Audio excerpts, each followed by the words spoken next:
Hello, everybody, and welcome. Super excited for you to join us for the April installment of BizTherapy. I am here with Julie Morris, and I am super excited to have our guest.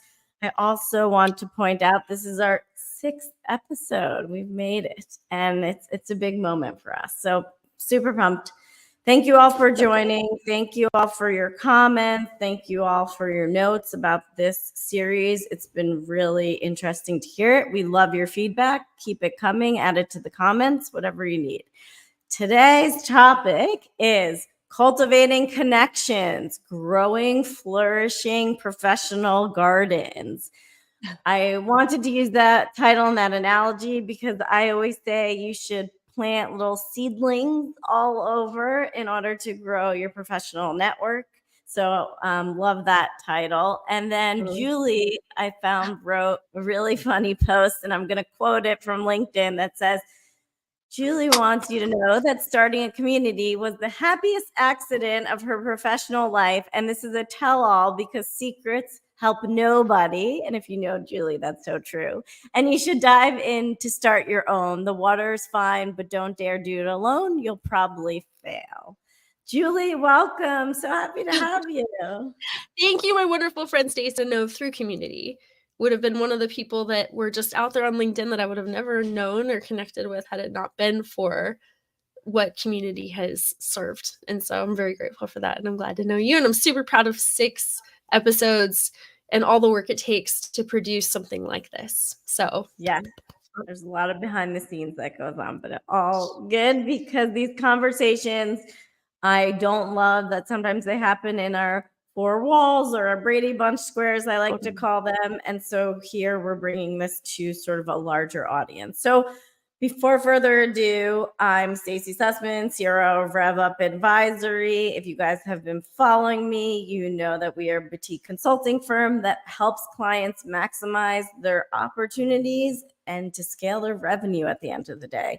Julie, tell us a little bit about yourself and what you do and any sort of information you want us to know about the past too. Oh my goodness. So I am like many people listening here. I've had to get really clear about what I do, and it's not everything. So I love to weave a lesson in with everything. So even a simple question of like, what do you do? I'm like, ooh, there's a lesson there. We are not our job. But I love my work so much. So I talk about that and lead with that first. But I am a thought leadership trainer. I love thought leadership. I think it is the act of getting the genius out of our brain. We put it out there to make the world a better place. And my real interest areas in thought leadership lately are around cybersecurity and tech. So doing it for them, building programs within technology organizations and cybersecurity specifically. I adore it. And also I'm the founder of DIY Influence. I have incredible people right alongside me, like Melissa Cohen. She is co-founder. She is tremendous. Have had other wonderful people just really in the nuts and bolts building this big thing. So when I say it's founder, it's like, who are we kidding? It wouldn't be anything if it weren't for the people around me. So yeah. So true. It takes a village. And that's why we're here, because we want to talk about community. So yes. We'll kick it off in a second. I'll just start that moving from corporate to more of the entrepreneurial life. I literally had to rebuild my network because most of my friends and professional connections for almost 2 decades stayed in corporate, and I moved to more of the entrepreneurial startup scale up kind of world. And so the biggest thing that helped me to hold my hand in the beginning and then to kind of expand myself and my offering and my business was community at the end of the day. And I honestly wouldn't be here today in year 6 of my consulting firm without the help of community. And so I think it's such an important topic. And it doesn't matter if you're entrepreneurial or it doesn't matter if you're in corporate. I think we're going to look at it through maybe an entrepreneurial lens for this conversation.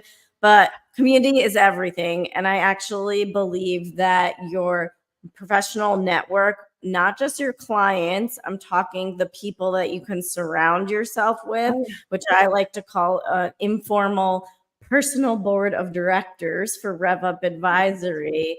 I've found a lot of these people through either my corporate network or through professional communities. And so Oh yeah. just want to ask you, Julie, sort of why are you so drawn to this concept of community? You can go sort of wherever you want with the answer, but we on this call believe community is so important, but I think we need to explain and tell everyone why it's so important. Yeah, absolutely. I hate to say it, but I think my connection is kind of glitchy because I live slightly out in the country and I'm just watching it going, dang it, this connection. So my internet, forgive me. Um, but connection means that you have so much around you that will buoy you and kind of lift you up because none of life is easy. None. Not the entrepreneurial journey, not the corporate journey, not being a parent or a kid or like there's nothing in life that is simple to walk out. And the complexities get lessened the more that we have people around us. They just do. And I think community and collaboration are very much kind of on the same wavelength, right? Within community, we find opportunities for collaboration. And what is that? I think like the future is an ecosystem. And if we have people around us, that's like everything that we want is on the other side of somebody else in that relationship and that opportunity to collaborate. Work is fluid now between, oh, I'm an entrepreneur now and I've got my own startup, I've got my own consultancy, yay. Well, maybe in a couple of years I'm going back to corporate, but I also maybe still have something on the side. Having community, having network around you, having people in your life that know you and know about what it is you do, that enables everything else you want, all the opportunities on the other side of those collaborations. So huge. Yeah, I mean, I feel like some of my best connections that have expanded and grown myself professionally and my business as a consultancy firm have really come from the essence of community. And like Julie said, Julie and I did not know each other before I joined DIY Influence. It was actually a referral from a professional friend, Katie Nowak. Mhm.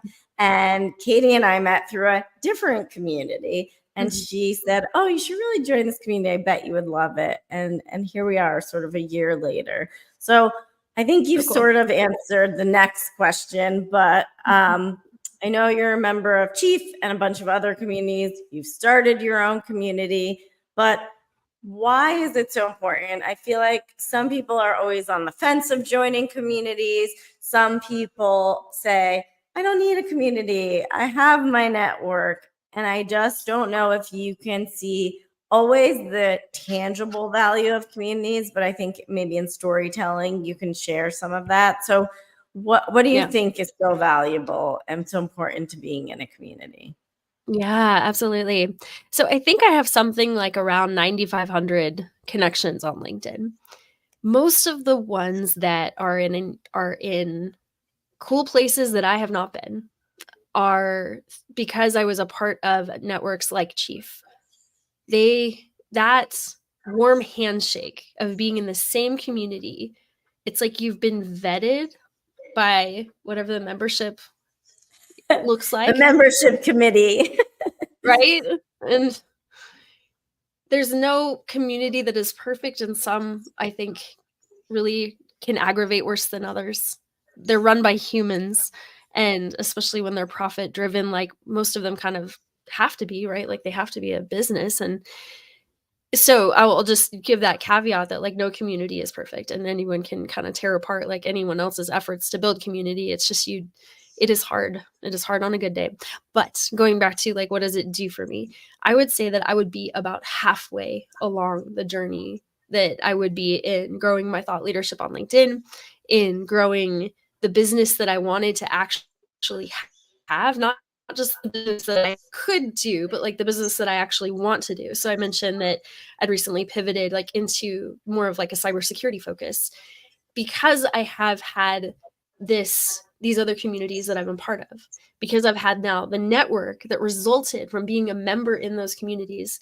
Now I can go, you know what? I don't really want to do broad marketing anymore.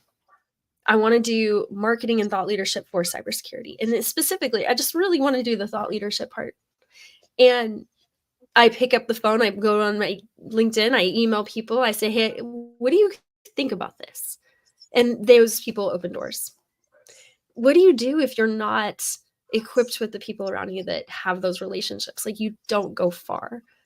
And so, because of those relationships. And so, but like going back to that idea of a warm handshake, the validation that just comes from, hey, we both have this membership here.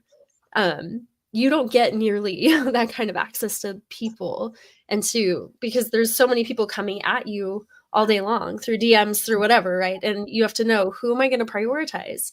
If everyone wants a piece of me, like, I've got this much to give, I'm going to give it to the people that are the closer level to me, which, like, if we're looking at a bullseye, it's like, here's the whole world, here's my community, so you guys get first dibs in essence. So if that's a way to think of it, it's worth every penny. Chief has been one of the more expensive memberships to have. I think membership ranges anywhere from like $3,000 to $9,000 a year, and that's like without the extras. But you have to just kind of do that cost benefit analysis. Like, relationships mean everything. And so then you look at that, and then even the new client opportunities that have come from it. But you can't go into community thinking business development. That's got to be like a side effect, like a happy side effect, right? But don't count on it, because everybody has a nose for BS. Everyone knows when you're just here to pitch something. And it's so disingenuous to approach it like that, even though, let's all be real, every one of us have a business or client objectives or something like that, and we can't disconnect ourselves from those. But we just can't lead with that as the primary goal, like, ever, for much of anything. So Yes. Oh my God. So many good things that you said. First, the notes for BS. Julie and some others run the community DIY influence, which we are going to talk about. But I always look from my perspective, joining a paid community, who runs the community, social proof, experience, breadth, what I've heard them talk about.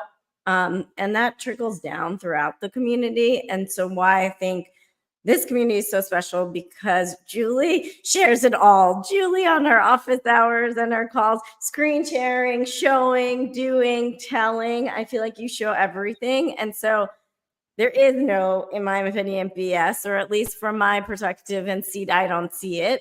And so that's one reason to join the community, because obviously these are all paid communities at the end of the day. So that's one thing. I just went through for my business an evaluation of which communities I'm going to cut, which communities I'm going to reinvest in, and which communities I'm thinking of taking the money I cut and reinvesting it into new communities. So that's like a real thing that goes on. I also did a poll on LinkedIn about, the old playbooks don't work. Times are different. I think they should be lit on fire. But it says, what does work for you from a business development perspective? And the number one answer on my poll, 42%, said warm introductions was the best thing that works for people, followed by content creation, 29%, in real life, in-person meetings, 17%, and then personalized outreach, 13%. But why I want to point out that statistic of my own poll on LinkedIn is warm introductions come from my community. So the best connections for people I need to speak to, access, business development, answers to clients, I can pull inside Circle Julie uses for her community and get access quickly to answers. And people are so kind, and they're willing to get on the phone with me at the end of the day, or Zoom. And that propels you just so much further in your business and life, because you can get things in an instant versus days or weeks to research and get those answers. So the value of community for me has been like unparalleled, but that's just like one example. It's huge. And you go to Google, you like trying to figure out on your own is just about the most expensive thing a consultant can do, an entrepreneur can do, right? All we've got is our time. You want to go down a rabbit trail for half a day trying to figure out what CRM to use. Like, that sucks to think about anyone doing that on their own. So I would say at the end of all of this, like we could talk about this community and that community. At the end, you just got to have some group that knows you, that you trust. And they can be, I don't care if it's your kid's soccer team and all the parents hang out and you all get together and you just information share, but like that piece right there is so important. And because Yeah. they know you too. So like if I'm going to recommend anything like to Stacy, I would be able to take Stacy into account. It's not just, well, here's this CRM, it worked for me. So but it's, well, what's your business? Where are you at? What do you need? What are you trying to get to? And there's enough investment there personally to where we really want to see you succeed. Like that riding force there is really important. Yeah. And so Yeah. there's so many communities. I would say at this point, I'm a part of a large volume of communities. I Yeah. am an active participant in a small number, and I am a paid member of a small number. So I found when I first started my consultancy, oh, I need to be in all these communities. I'm in all these Slack channels at the end of the day, but going wide and broad wasn't a great strategy for me. I needed to go narrow and niche and be more Love it. active in certain communities at the end of the Yeah. day. So there are a ton of communities, I Mhm. would say.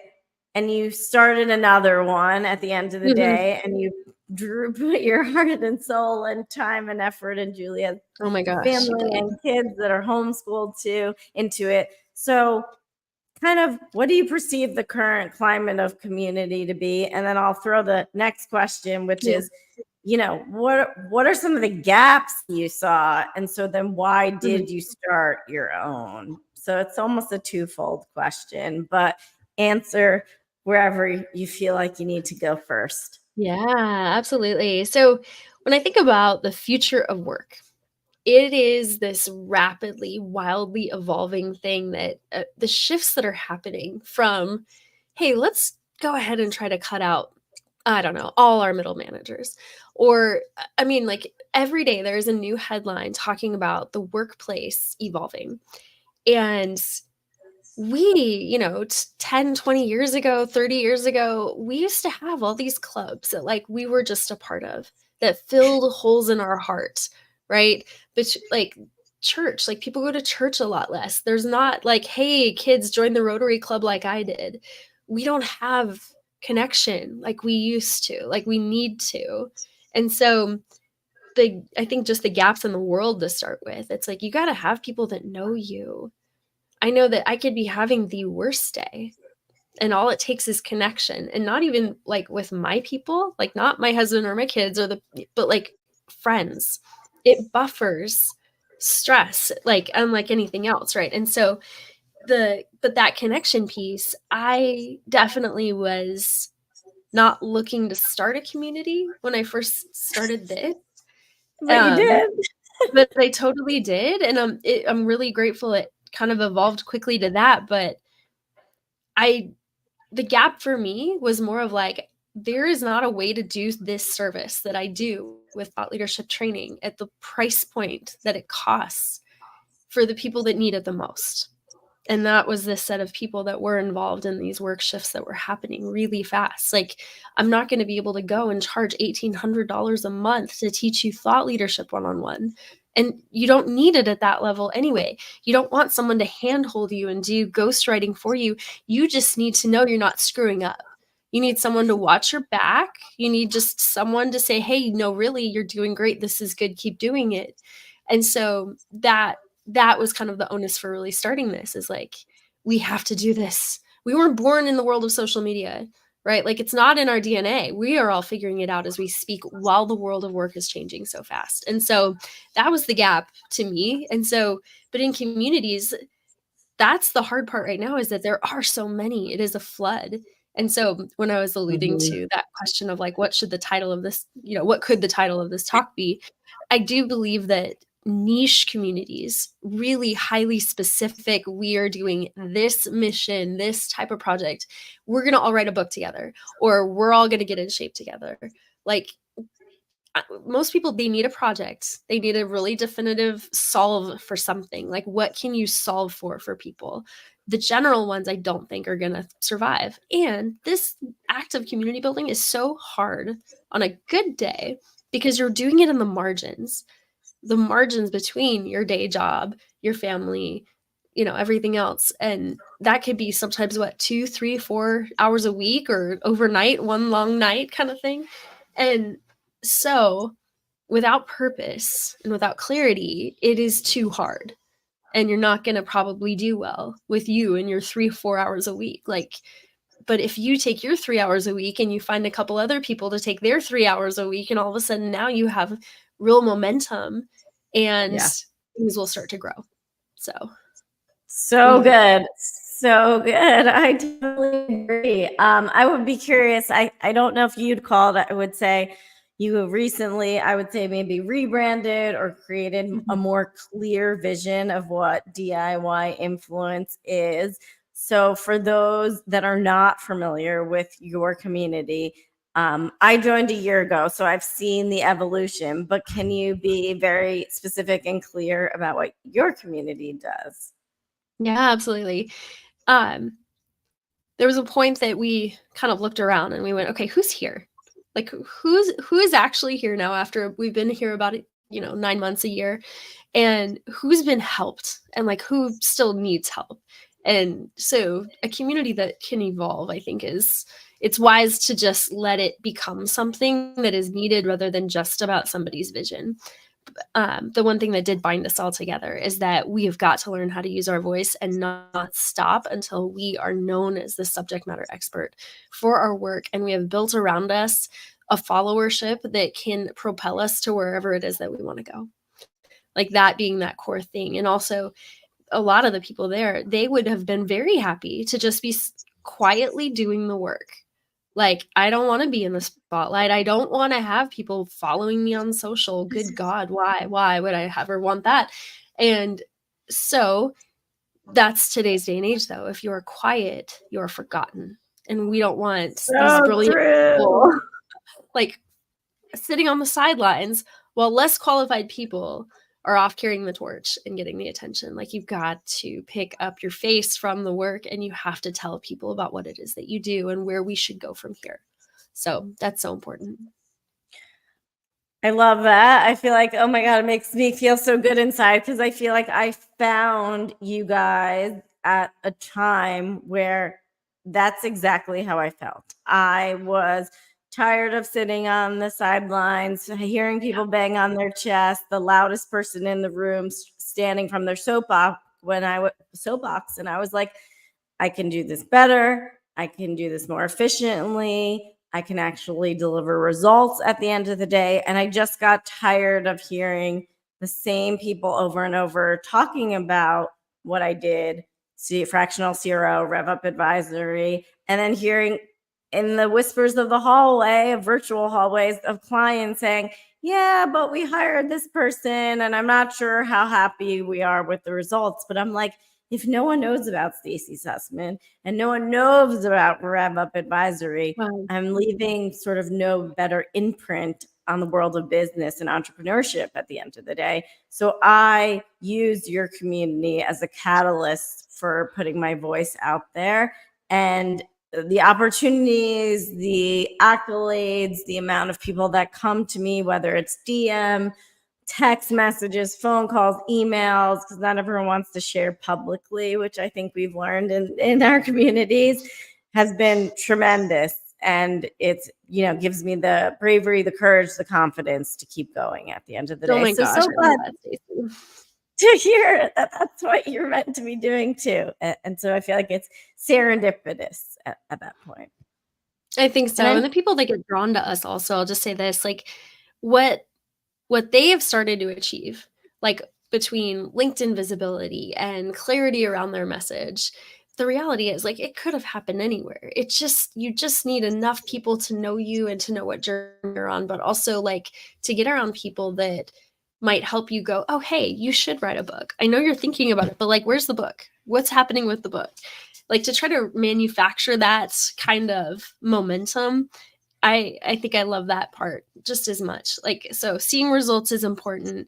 And I think that might even put a little bit of a fine point of like, what are the metrics for success in being a part of your community? What does success look like? And being able to ask and answer that. I think where communities really fumble and lose clarity of purpose is like, we don't know what success looks like with you being a part of this. And we're not willing to really kind of open up and talk about what's happening behind the scenes as we're thinking through it. And so if you have no clarity at all around what the leadership is doing within your community, I promise you they are just as imperfect as you are, but they're just trying to make a show of knowing what they're doing and talking about. And so that's problematic, is when you can't have a discussion with the members that are there. So they should want to hear from you. Yeah, and I will say, I think certain communities have gotten so big that they probably lose sight of that at the end of the day. And so I love being part of active niche communities, big or small, but like Julie's on my calendar. Whether I attend or don't attend is up to me, but Julie's got invites on my calendar all day, every day, all week at different hours. And it's up to me to show up at the end of the day, but you're visible. And I think that's super important as a community leader. Talk to us a little bit about your background, because I feel like I've learned so much about marketing and sort of marketing myself. Because I think when we're in corporate, we've done such a great job of marketing the company that we're with. But then when we start our own companies and it's us, Stacey Sussman as the thought leader, it's a different beast in itself. And so talk to us about sort of your background, because I think you break it down in the community so well, and you have a background that's interesting that supports that too. Oh, thank you. I have gotten to do marketing and somewhere around visibility creation for almost all of my career.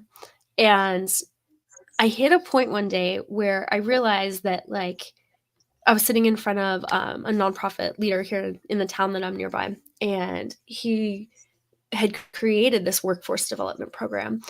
And it was just, I mean, like, I knew enough around philanthropy to know, like, that this is exceptional. And if I could just make him sit down in front of a video camera, like, once a month, once every couple weeks, and tell his story, they would never want for donations again.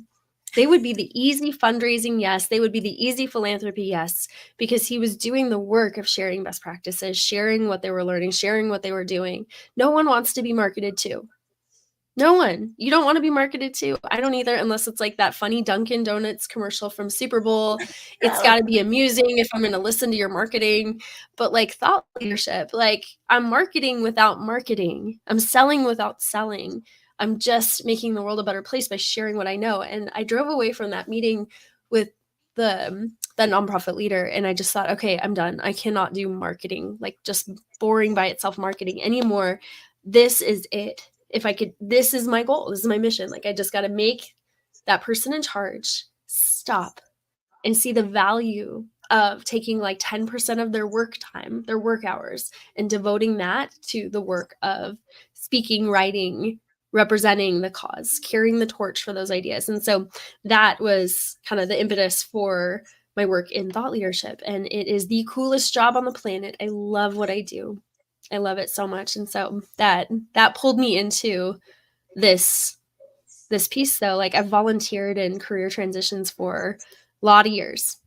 Single moms trying to figure out how to do a resume, all the way through to the other side of like where I've watched now later career men and women, people trying to go, okay, they just told me I'm redundant and I don't know what to do next. I don't know what to do now. I don't know what to do tomorrow. And I'm going to solve for that to the best of my ability, is to make that path very clear. Day 1, day 5, day 10, not fumbling around for months on ends, going, I don't really know where to go, or should I be applying, or should I do this, or should, it's like, you need a path. You need less choices and less wondering. And that is really secondary mission now. So That's so awesome. I always speak to so many people during the week, just networking and talking to people, and always am privy to have really impressive conversations with really impressive people, men or women. And then I always, because I am so active, as are you, on LinkedIn, go and check their LinkedIn. And they have 0 comments, 0 posts, like Yeah. 500 connections on LinkedIn. And these are all-stars, savants, top of their Yes. game in their industry and their profession. And they have, I'll call it like 0 social proof to me. LinkedIn's the first place I go. And it's just astounding to me with a little bit, and I think you said that 10% number, how Yes. much more enriched their professional lives could be. But it takes time at the end of the day. It does. It takes time, and no one can force you to stop working. No one can force you to step away from the computer and client work or your job. It is wired into us to just work until we feel good about it. And our feelings are a bad guide for any other factor. Like, we will work until we fall apart and leave everything else to the wayside. And, maybe it's just me, but like, especially if you like the work too, but if either you like it or you're doing it out of fear, but either way, you have to shortcut your wiring and stop working for a minute and do the work that really matters. Like, we'll read books like Work in the Business and Work on the Business. Well, working in the business is the client work, but working on the business, whether you are employed full-time and working inside an organization and trying to be that employee that does not get made redundant, this looks like thought leadership. Internal, inside your organization, building relationships, building like cross-team collaboration. Go be seen, be seen. And sometimes the culture of your organization sucks to the point where that is not safe. Then there's still a way to go on LinkedIn and be learned about and seen by people inside your organization that are not the horrible people that shouldn't, this piece right here, though, very often employees find each other not inside the organization looking at some, internal Slack channel, but they find each other through LinkedIn. So Yep. you on this team and you on this other side of the globe inside both the big organization, find each other through LinkedIn, collaborate that way, connect that way. You will find that that is so much more safe of a role that you're a part of. And you've got a place to put ideas out there now. That's how you kind of buffer from crappy, toxic reorgs all over the place. And I hate to be so denigrating of corporate, but ouch. But I think that's what community does for you at the end of the day. I mean, Yeah. I'm in Florida. Julie, where are you? What state are you in these days? Texas. So Florida and Texas, we Yep. probably didn't have that many mutual connections and comments, No. but the power of community, a referral, check out her website, went up to her LinkedIn, connected us, and here we are having this conversation. Like, that is the beauty of sort of what this could do for you. And it can happen exactly like Julie said, inside a corporate function or a corporation, global. Imagine you're in Texas and imagine you're in Belgium, that you can connect through that. Or it can be community like us, where Florida and Texas meet and we're somewhere in the middle there. So I know. awesome. Absolutely. All right. So, So Stacey, what other juicy questions? Because like we talked about how like this is really designed to pull back the curtain. Like, yeah, okay. Where do we see evolving? I like that.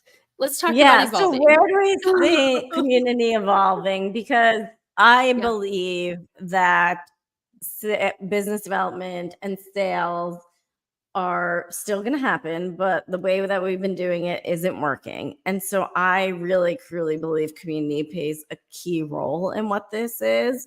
And Yeah. so, where do you see this going at the end of the day? What's sort of some predictions maybe you have for community?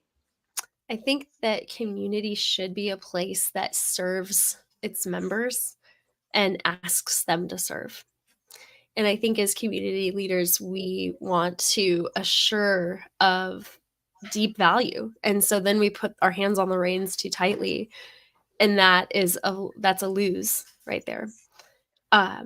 Letting it become what it is rather than even what we think it should be is, I think, a really smart move. A community that helps refine the people there and really does take responsibility not just for the members at a higher kind of pay level maybe, or not just for the members that they can get something out of, but really sees everybody and really does try to build value for each one. And it's very difficult to do, like very community that doesn't extract though.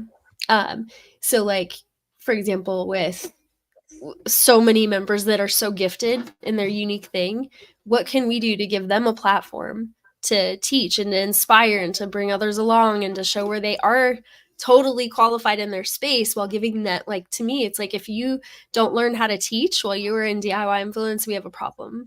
Because like, you teaching is an extremely useful way to show audiences like what you can do, and gives value that markets you and does business development for you without you having to do it. So getting innovative and thinking outside the box to fulfill everybody's needs as much as you can on a work side and on an entrepreneurship side and finding client side. So I love that idea. What do you think? Like, where does community suck, and where do we drop the ball? Like, I would love to know. Well, I think that you guys do a good job inside this community of like pulling the audience. Even we were on another call. Hey, we're thinking of doing these workshops. Hey, we're thinking of doing these sessions. What time of day that it is. We're looking at the geographic location of where our members are. And then another question you asked was, how many weeks in advance do I need to get on your calendar?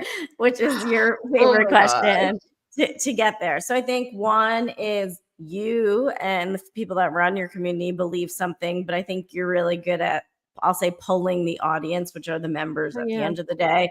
Because at the end of the day, Julie's doing this, but she wants people to show up too at the end of the day. So whether 5 people show up or 100 people show up, she's trying to put her best foot forward.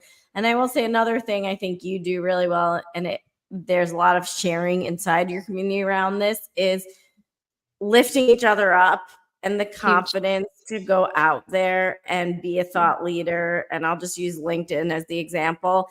The amount of incredible people that have dissertations, PhD, written a book, 10, 20, 30 plus years of corporate experience doing incredible things. Some of them are like, oh, but I did that and I don't think that's exciting or amazing. Whereas to the outsider, that is exciting and that is amazing. And so I think pulling out the confidence and also even bravery to put yourself out there, I think the community for you does that really well. And I feel like it gave me that confidence too, to do that really well. So a community that helps me and cheers me on instead of breaking me down. We all need that at the world at the end of the day. I so agree. If we're known for anything, if the word supportive, it's kind of like empowered. Like, what does that even mean? Like, supportive, what does that mean? Well, to me, it's like, if we're not celebrating each other's wins, if we're not reaching out when it's not easy and not everything is shiny, if we're not like, if we're afraid to celebrate when we've done something cool like that, like, so I think a hard and fast, like, number one value, number one thing that we will always, it's like, it has got to be respectful. It has got to be, and always a safe place to share what you think, and supportive 100%. Like, I want to celebrate. It's like, I don't think we have a chance really in the same way maybe we would have a long time ago or something like that. Like, to figure out who we are aside from what everybody else has defined us as. And in a culture of support, we get a chance to get celebrated for things that, like, we may not have ever been celebrated for. And like, ambition, if that's you and that's what you want to get excited about, like, someone should be there to say, yes, like, that's important and that is valuable and I'm inspired by that. And so we're all about using your voice, and a lot of it is using your voice to lift others up. Like, that's one of the best benefits of thought leadership anyway. So supportive is everything. Amazing.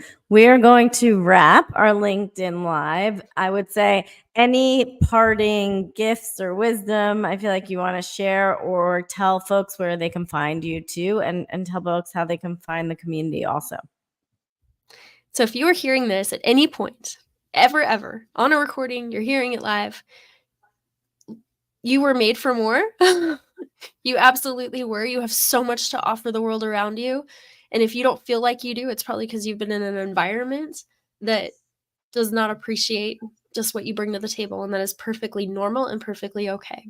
But you have more control than you think you do. And part of exerting that control is to look around you. And if you don't have the people in your life that you can count on to help see the good in you, see the incredible things that you are and you do, go find them. Go find them. Yes. Don't wait for them to find you. Don't sit back and just hope that something falls out of the sky. You got to go search. And if it's not working in this particular group, that is okay. What they're doing is fine. It's just not for you. Go find where you fit, because life is not a walk in the park. You need your network. You need to be able to use your voice. So please go and fight for a better version of your life. And yeah, you can find me at TianaMansfield.com. I love that. Yeah. All right. And so where can we find you? Where can we check out the community? What's the best way to follow you? What's the best way to get in touch? Love me some LinkedIn. LinkedIn is everything. The DMs get clogged pretty quickly, but please do reach out. And DIYinfluence.com is a great way to learn about the community that we happen to have. But again, there's so many out there. Just find the one that's right for you and grab it and latch on with both hands. So thank you, Stacey. This has been so much fun to hang out today. Amazing, Julie. It's just so fun to listen to you talk. I feel like there's so many wisdoms and there's so many pieces of tidbits I always write down every time I'm in one of your community sessions or we speak. So appreciate you. Appreciate everything you do. Everyone go follow Julie and me on LinkedIn. And this is another episode of BizTherapy. Thanks, everyone. Thank you, Stacey. This was amazing.